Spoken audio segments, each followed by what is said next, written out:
We are aware that the argument has been made that nowhere in the bill, in the Constitution, is there a reference to sexual orientation, sex identity, and so on. Our question is, the Constitution does not anywhere guarantee the right to sex. But any attempt to deny Ghanaians of their right to sex would be a violation of their human rights. Again, the Constitution does not directly make provision for the right to food, but it is well established within the human right domain that every person has a right to food. And again, the view that there's nowhere in the Constitution where there is a reference, a right to sexual orientation or identity and so on, can only be made in ignorance of Article 33, Clause 5 of our Constitution, which provides as follows, quote, "The rights, duties, declarations, and guarantees relating to the fundamental human rights and freedoms specifically mentioned in this chapter shall not be regarded as excluding others not specifically mentioned, and which are considered to be inherent in a democracy and intended to secure the freedom and dignity of man." So our view, our contention is that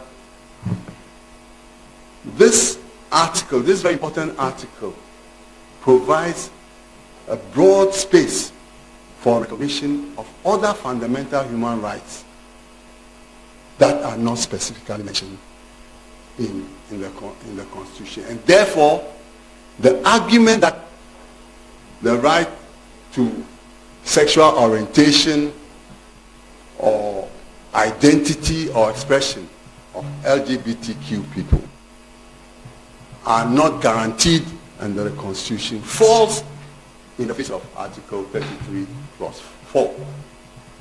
Or this Clause 5 of the Constitution. Mr. Chair, I'll proceed to part 2 of our submission, that the memorandum to the bill premises the bill on a number of unfounded justifications. First is the purported protection of Ghanaian family values. That the argument is that the bill is necessary to ensure that the family as a unit and protection of human species are sustained. This premise is, however, not supported by any data, absolutely any data, showing that the family as a unit is threatened by LGBT activities. On the contrary, or that procreation is threatened, the human species is threatened by LGBTQ activities. On the contrary, Mr. Chair, the recent census shows a continuing increase in the population of Ghana. In the population of Ghana, notwithstanding the so-called activities of LGBTQ persons. It shows that the allegation that is a threat to society and procreation is just a scaremongering allegation. It is not founded on any empirical evidence.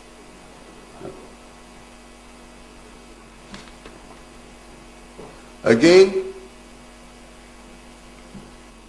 we will note that adultery,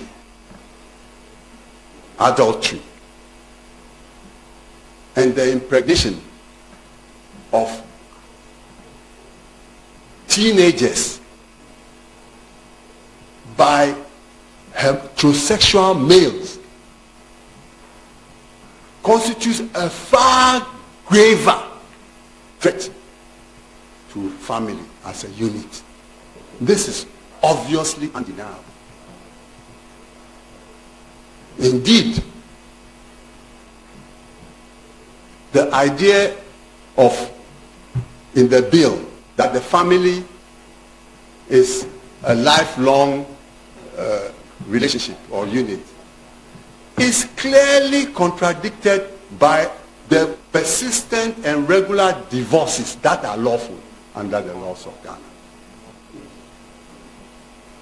Okay. Now, the other premise is that the majority of Ghanaians support it based on their cultural values. Mr. Akoto, yes, you have a long way to go. I forgot to prompt you that you need to do your presentation within 20 minutes. Good. Right. So maybe we'll give you 5 minutes to wind up. Yeah. Right. Yeah. So wind up. Mr. Chair, even though the sponsors of the bill have been adept enough not to raise religious beliefs and convictions as a premise for the bill, it is obvious that this bill is in fact driven by religious beliefs and convictions. It is more than obvious to anybody saying it. And our point here is that whilst our religious institutions are respected and individual Ghanaians have the right to belong to any religion of their choice as guaranteed by the Constitution, the Constitution prohibits the imposition of any particular religious belief or tenet on the society as a whole.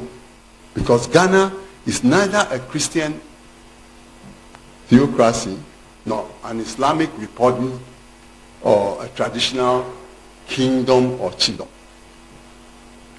Now, Mr. Chair, there's also the argument that there's a public health justification for the bill. The claim at page 6 of the memorandum of the bill is that 18.1% of people living with AIDS are gays. This claim is wholly inaccurate and shows a misunderstanding of the issues, and calculated to make a public health justification for targeting gay people. The true facts are that the data study relied upon by the Ghana AIDS Commission show that 18% of a limited survey of men who have sex with other men are gay. It is not 18% of all the people in Ghana who have HIV or AIDS. It's 18% of a limited group of men who have sex with other men who were studied showed that they were gay. Indeed, only 5.4% of people living with HIV AIDS are men who have sex with men. Only 5.4%. In fact, the majority of people who have HIV AIDS are 65%. The data shows that 65% of the people who have HIV AIDS are women. And this is so because they have been affected by male sex. So it is not a woman having sex with another woman that produces HIV. It is through the phallus that HIV is produced into the woman. So if we are seeking, following the logic of the sponsors of the bill, to protect the country from public health issues, then we should ban sexual relations between men and women. But that is ridiculous. It cannot be the case. But that is the logic of the thinking of the sponsors of the bill. Mr. Chair,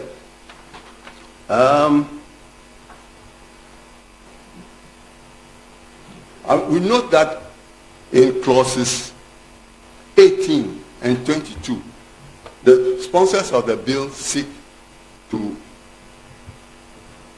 protect LGBT persons from extrajudicial assault and to provide medical services. It is our view that if you arrest somebody and tell you that, hey, go to prison or recant and take treatment, you are not giving him a real choice. You are imposing on him the decision either to be forced to go to recant first,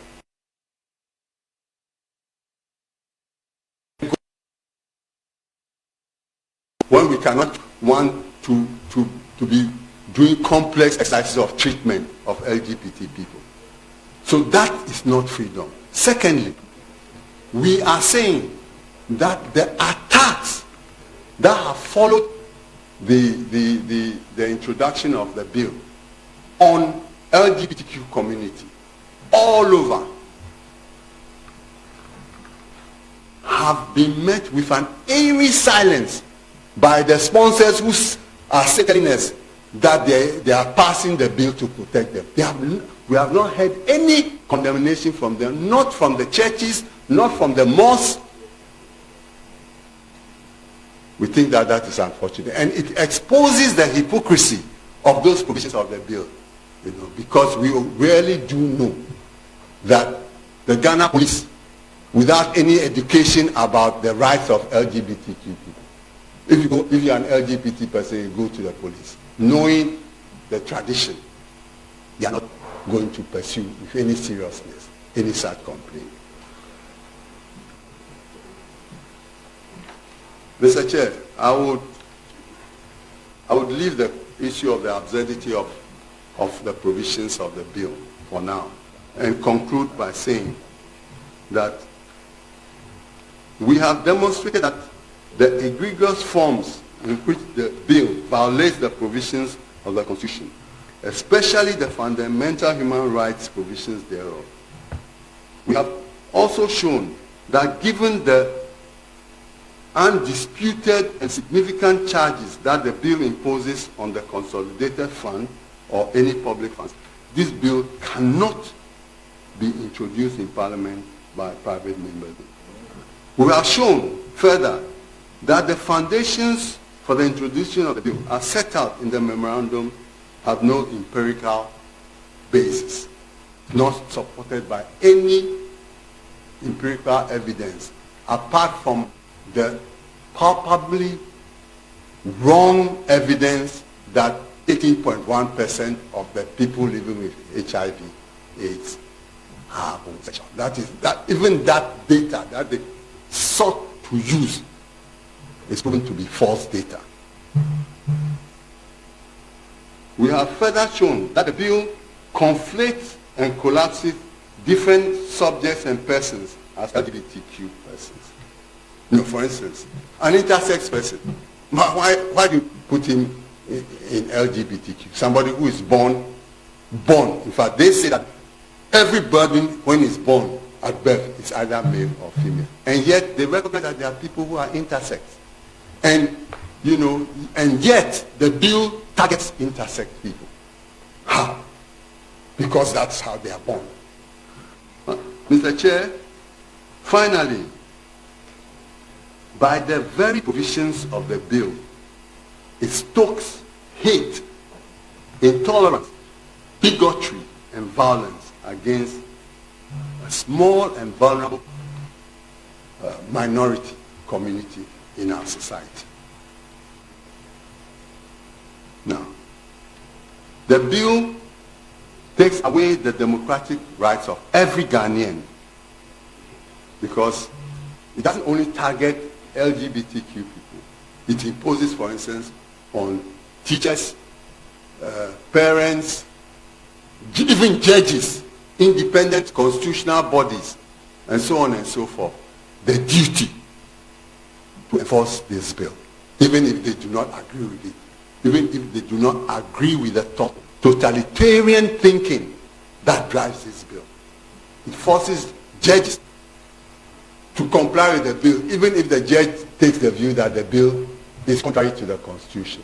Again, the bill, by criminalizing any act that seeks to bring about a change in public opinion, makes the bill a bill that cannot be turned into an act that cannot be amended. This is, with all due respect, ridiculous, Mr. Chair, because even our Constitution can be amended. So why would the sponsors of this bill, 7 or 8 members of Parliament, seek by this bill to override the provisions of the Constitution?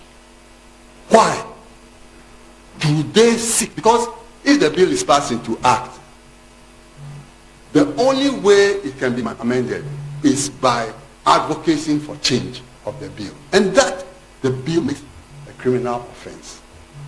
Indeed, the bill is in very good company with the obnoxious transitional provisions, because that is the only provision under the Constitution that cannot be amended. And this bill is seeking to make the bill, if it's passed into law, a law that cannot be amended. That, Mr. Chair, cannot be sustained under a democratic republic. Again, Mr. Chair, the bill seeks to change in a fundamental way our existing system of criminal jurisprudence, which requires that there should be both an intent and an act to constitute a crime. For example, even if an armed robber comes out in the public and declares, "I'm an armed robber," the police will be very seriously challenged to charge him, prosecute him, and get a conviction. But under this bill, it says that if you come out and say you are gay, you have committed an offense. Just by saying you are gay, it's an offense under this bill. You know, Mr. Chair, we do recognize that Ghana is made up of an overwhelming majority of Christians and Muslims. And Christians and Muslims, by their religious upbringing, may have great abhorrence towards homosexual activity. That is okay. That is their Christian belief. That is their Islamic belief. Even though personally thinking, I don't think it's okay for men and women of God to show such hatred. But that is okay. What is not okay is for us to drive this bill by our private religious conviction and impose on Ghanaians, contrary to the provision guaranteeing the right to freedom of expression, a view of a particular view of what should be accepted in our society. Yes, my time is up, Mr. Chair, and I'll conclude. Yeah, I'm going to conclude. I'll conclude by saying that in sum, the bill is grossly unconstitutional. There is no legitimate justification for it to be passed into law. It is neither necessary to protect any legitimate public interest or the rights of others. Moreover, it is not reasonable nor proportionate to the non-existent mischief it purportedly seeks to cure, and in fact does little to promote so-called Ghanaian family values. It is the bill and its provisions are, with respect, incurably defective. We accordingly urge the Select Committee on Constitutional and Legal and Parliamentary Affairs to advise Parliament to reject this bill on the grounds set out in this submission. I'm grateful. Thank you very much, Mr. Akoto.